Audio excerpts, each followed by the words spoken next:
Para resolver problemas o ejercicios de neumática nos vamos a encontrar con dos tipos. Uno de ellos es los problemas de análisis. Son aquellos en los cuales hay que explicar cómo funciona un circuito dado como el que se muestra.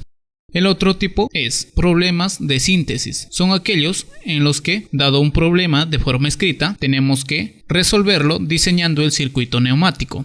Este tipo de problemas es el que se encuentra habitualmente el diseñador o alumno. Primeramente, veamos los pasos que se debe seguir para poder resolver o explicar un problema de análisis adecuadamente. Para este caso, vamos a tomar como ejemplo el circuito que se muestra. En el nivel 1 tenemos los actuadores, que pueden ser pistones o motores. En el nivel 2, válvulas reguladoras de caudal. Pueden ser válvulas reguladoras o válvulas antirretorno. Nivel 3. Válvulas de potencia o distribuidores principales. Son las que pilotan directamente a los actuadores. Nivel 4. Válvulas lógicas. Estas pueden ser válvulas de simultaneidad AND o válvulas selectoras OR. Nivel 5. Válvulas de señal o de mando. Estas pueden ser válvulas de pulsador, finales de carrera, etc. Y por último tenemos el nivel 6. Que son acondicionadores de fluidos y toma de presión, en los cuales se encuentra el compresor y la unidad de tratamiento de aire, FRL. Cabe aclarar que no todos los circuitos son iguales, por lo que algunos tendrán más o menos niveles, pero lo principal acá es identificar el tipo de componente en cada nivel que haya. Paso 2. Enumerar y nombrar cada elemento del circuito según norma. Además de los niveles, a cada componente debemos asignarle una identificación que nos proporcione la máxima información posible. Para ello, debemos saber qué tipo de numeración o nomenclatura le corresponde cada elemento, ya que no todos pertenecen al mismo grupo. En esta tabla se muestran los elementos y la numeración que le debe corresponder. Si en el circuito se muestran elementos de trabajo como pistones o actuadores, estos se suelen numerar empezando desde 1.0, 2.0, 3.0, 4.0 y así sucesivamente dependiendo de la cantidad de elementos que haya. Si tenemos elementos de potencia o distribuidores principales, la numeración debe empezar desde 1.1, 2.1, 3.1, 4.1, así sucesivamente. Si en el circuito encontramos elementos captadores de señal que intervienen en la salida del vástago, estos se deben numerar empezando por 1.2, luego 1.4, 1.6 o 2.2, 2.4, 2.6, etc. Si tenemos elementos captadores de señal que intervienen en el retroceso del vástago, la numeración se debe hacer desde 1.3, 1.5, 1.7 o 2.3, 2.5, 2.7, etc. Si es que hay elementos de regulación de velocidad que intervienen en la salida del vástago, la numeración se debe hacer desde 1.02, 2.02, 3.02, etc. Si es que en el circuito encontramos elementos de regulación de velocidad que intervienen en el retroceso del vástago, entonces la numeración se debe hacer como 1.03, 2.03, 3.03, etc. En todo circuito se encuentran los elementos de producción y tratamiento de aire, los cuales se deben numerar desde 0.1, 0.2, 0.3, etc. Para entenderlo mejor, vamos a explicar cómo numerar el circuito que se muestra. El primero sería un elemento de trabajo, por lo que le corresponde la numeración de 1.0. El siguiente elemento es de regulación de velocidad, por lo que le corresponde la numeración 1.02. El siguiente elemento es un distribuidor principal o elemento de potencia, por lo que le corresponde la numeración 1.1.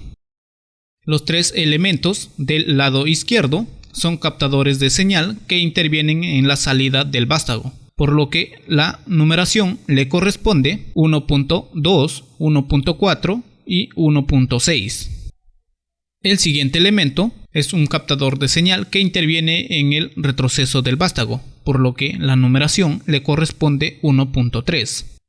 Por último, tenemos los elementos de producción y tratamiento de aire, que le corresponde la numeración 0.1. Para que usted entienda mejor, voy a explicar con un ejemplo un poco más complejo. Este circuito tiene dos actuadores, por lo que se va a dividir en dos grupos. La numeración del primer grupo le corresponde desde 1.0 y todos sus elementos empiezan con 1. Esto en la tabla yo lo había considerado de color azul para que usted lo pueda captar mejor. Ahora el segundo grupo, como tenemos el segundo actuador, sería la numeración 2.0 y como podemos apreciar todos sus elementos empiezan con la numeración número 2, que está de color rojo. Si tuviésemos un tercer elemento actuador, entonces la numeración le corresponde 3.0 y todos sus elementos que permiten el funcionamiento de este empezarían con número 3. Por último, tenemos el elemento en común, que vendría a ser una unidad de tratamiento de aire, FRL. Para este caso, le corresponde la numeración de 0.1. Paso 3. Explicar el estado inicial del circuito.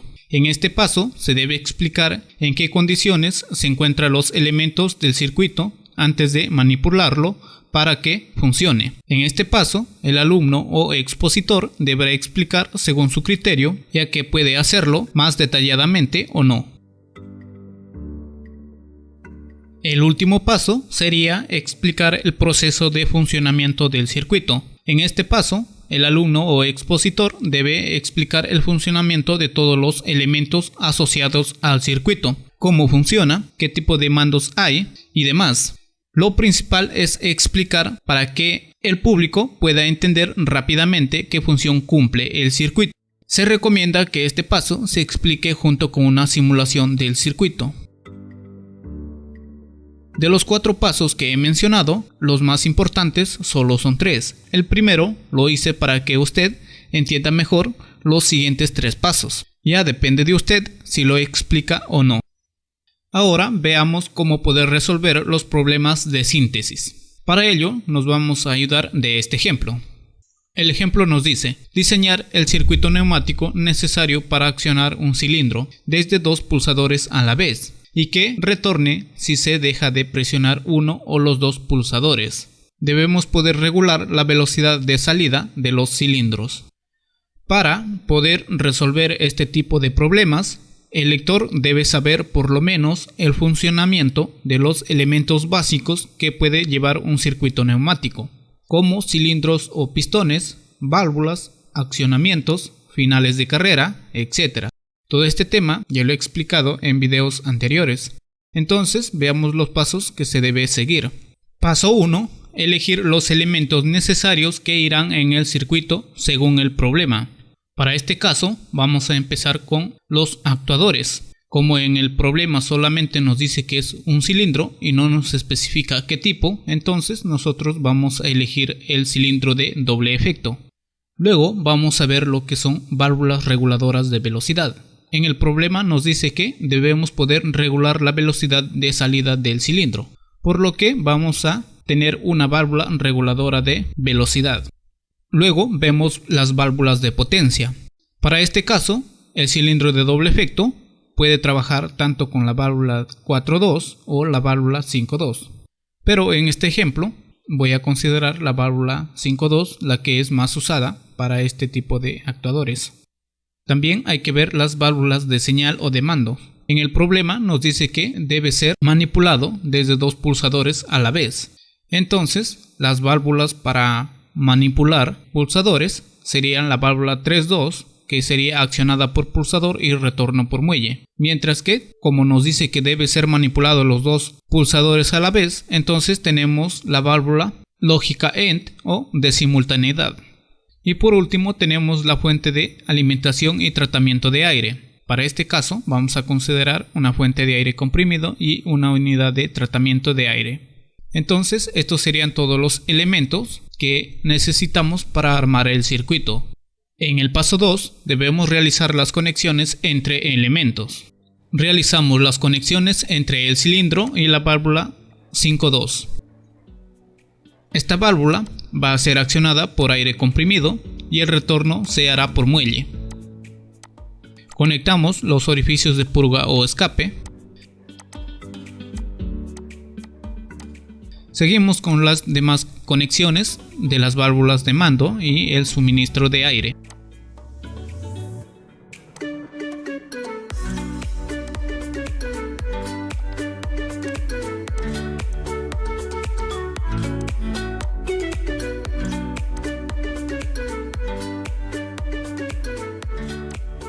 Una vez terminado, se puede simular para ver el funcionamiento. Si no cuenta con un simulador, entonces tendrá que analizarlo haciendo cambios de posición en las válvulas.